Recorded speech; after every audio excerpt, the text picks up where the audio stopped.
asalaamaaleykum waa Sam Notaire maa ngi leen di nuyu yéen ñëpp man la madame Ba Fatou Sarr nekk coordonnatrice communale jigéenu Pastef fii ci Sam Notaire. dañoo jublu ci ay élections locales ñu war a dem si benn coalition yeewu askan bi yeewu askan bi ne dafa porter ay ambition yu bari di aspirer au changement loolu moo tax parti yu bëri xam ne bu ñu ñëwee ci yeewu askan bi li ñu bëgg ci seen localité yi dinañ ko am mais ñun avant ñuy bokk ci yeewu askan bi ñun Pastef dañu fekkoon ñu nekk benn parti politique boo xamante ni on était très bien structuré parti politique boo xamante ni day prôner la politique autrement parti politique boo xamante ni dafa bëgg a dekkalaat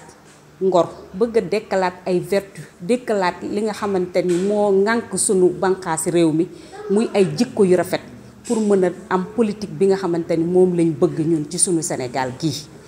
léegi nag loolu bu fekkee ñu dañ koy incarner dafa am lenn lu bari loo xamante ni duñ ko mën a noppiwaale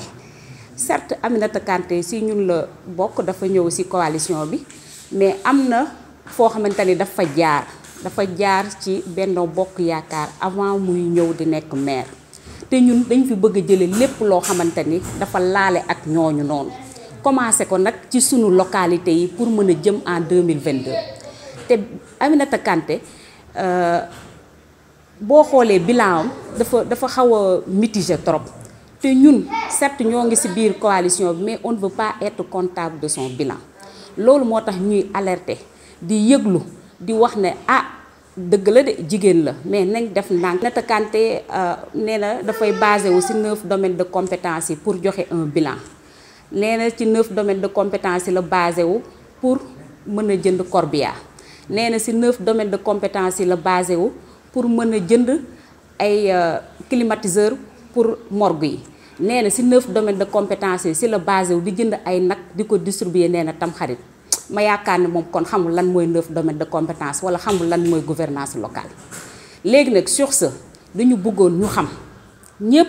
yëglu xam bilan wu Aminata Kanté fii ci Sam Notaire ndax ñun ñi fi dëkk de bilan boobu doyuñu ñun ñi fi dëkk de gisuñu suñu bopp ci 8 ans yi nga xamante ni moom la nekk fii te allé yëwal nag 8 ans mooy ñaari mandat 8 ans ku ko def ci localité ba tey jii ngay ñaanaat beneen ñuy wax ndax am na wala amul ndax am nga résultat wala amoo résultat kon 8 ans yooyu yaakaar naa ne lañ doon xaar ci yow defoo ko moo tax ñu bëgg opinion bi yëpp yëg que ne bilan wu madame Kanté dana métti lool pour ñii nekk ñun ci yeewu askan bi pour ñu mun ko défendre parce que kat ci ñun la bokk bu ñu ko choisir dañ koo war a baataral campagne mais bilan boobu ñun mënuñu ko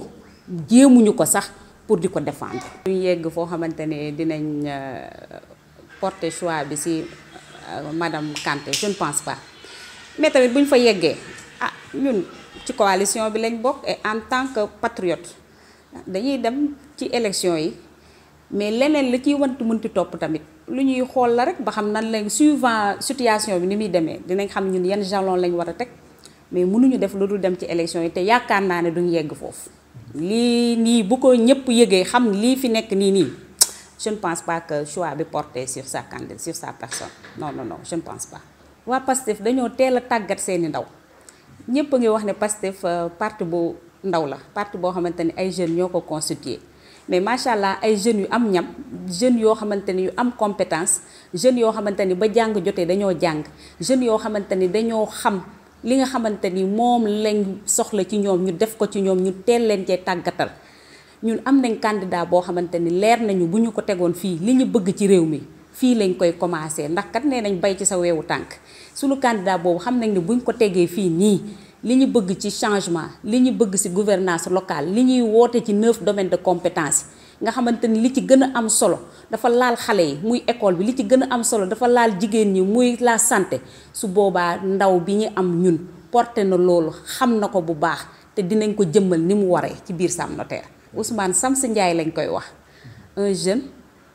boo xamante ni ci localité bi la juddoo yaroo fi màggee fi un digne fils de Guédiawaye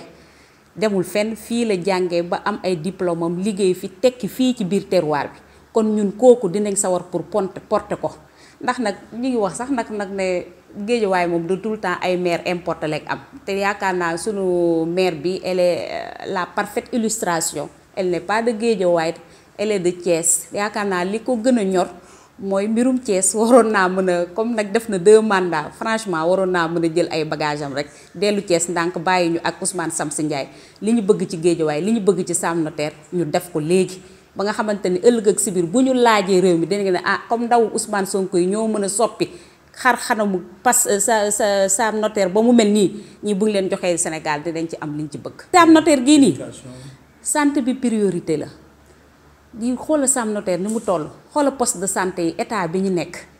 poste de santé boo ci fëgg minuit doo mën a faju ndax ICP ba nekku fa du dëgg te du yoon dañ na wax la santé à côté des populations. njàng mi yéen ñii ñëpp bu fekkente ni fii ngeen juddoo te suñu candidat chaque fois da koy wax nee na moom école 15 la jàngee ça fait plus de 30 ans jógee na ci école boobu mais bi mu fi delluwaatee les mêmes choses la fa fekk table banc ba mu doon jàngee moom fa la ko fekkaat bu doomam doon jàng ci table de banc boobu lay toog kon tout est à refaire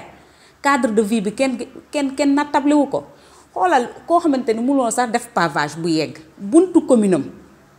buntu commune am tali boobu kenn mënu fi jaar mooy xolu Sam Notaire suñuy wax Sam Notaire marché Sam moo tax tey kuy dem Pikine wala ngay dem feneen da ngay teggi tali boobu ndax tali bu bon donc tout est priorité dans Sam Notaire ñun nag ñun li ñuy njëkk a teg suñuy tànk mooy njàng mi ak santé bi parce que da ngay jàngal xale yi tey pour nga mën a am citoyen bi nga bëgg dans 20-30 ans loolu léegi nga koy tàggat léegi nga koy nàmpatal pour xale yi mën a am citoyenneté bi nga soxla pour mën a defal ëllëg ak si biir sa gox ñun santé bi ak cadre de vie ak école bi loolu si suñuy priorité la bokk. candidature madame Kane du jàll non du jàll non bu ñu yëgee lii du jàll xam nañ ne dañ ko yëgul rek moo tax ñuy alerter pour nit ñi yëg ko du dara ñun ci ñun la bokk. moom laay wax tout le temps ñun on veut des gens yoo xamante ni ils sont épris de justice yow OFNAC épinglé na la jéem a la indi ay tontu ci loolu jéem a la setal sa der jéem a la wane yow li nga def. mais nga koy nëppal donc loolu mooy wane ne yow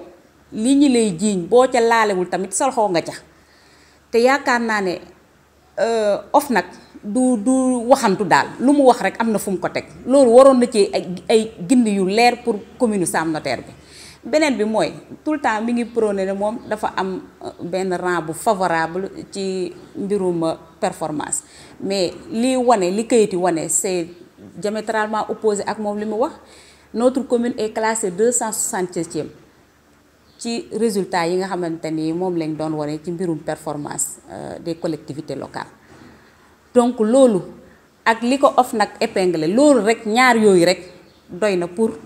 ñu mën a xam ne kii elle ne fera pas l'affaire fii au niveau de Sam Notaire que ñu porter suñu choix ci jeunes yi porter suñu choix ci nga xamante ni ñooy incarner xam-xam porter suñu choix ci ñi nga xamante ni ñooy incarner avenir xale moo ko mën a porter politique bi ñu bëgg ci Sam Notaire nga xamante ni changement radical lay doon jeunes yi ñoo ko mën a porter. si gis nañ ko nii mooy une gestion nébuleuse boo xamante ni kenn mooy nekk foofu détournement d'objectif li ñu indi pour mairie bi pour développement local bi ñu def ko développement ñoom ci seen ay benn clan bu ndaw boo xamante ni ñoom dong lay profiter loolu moo waral lii nii yëpp. mais kaay dénk ma jarul xeex jarul xuloo jarul ku nekk di wane man la boo xamante ni kenn indeegu fi loo xamante ni lu palpable la lu nit ñi mën a teg seen bët loo xamante ne nit ñi ci boppam population bi en tant que tel gis na ci seen bopp donc li ñuy xëccoo nii pour seen intérêt mais du intérêt population bi. ñun amuñu lu ñuy dig population bi parce que booy diggee dafay fekk ne da ngay laaj nguur suprême mais fii nii. luñ la dénk la luñ la transféré la ne la 9 domaines de compétences yi lii ak lii c'est une politique qui a été définie par le gouvernement ñu transféré ko ci collectivités locales yi nga war a jëmmal politique boobu li nga mën mooy liñ la wax ci loolu nga yow nga xool ko ak réalité commune bi nga jéem ko adapté pour nit ñi gis ci seen bopp mais ñun amuñu dara loo xamante ni lu ñuy dig population bi la non gouvernance locale la ñu wax ñun dañuy nekk fii nii pour matérialiser la politique de la santé, politique éducation, politique cadre de vie, hygiène, yépp loo xamante ni day soxal développement local bi mais amuñu lu ñuy wax ne bu ñu faloo dinañ def lii dinañ def laa dinañ def lii non lu ñuy matérialiser la rek sur une gouvernance locale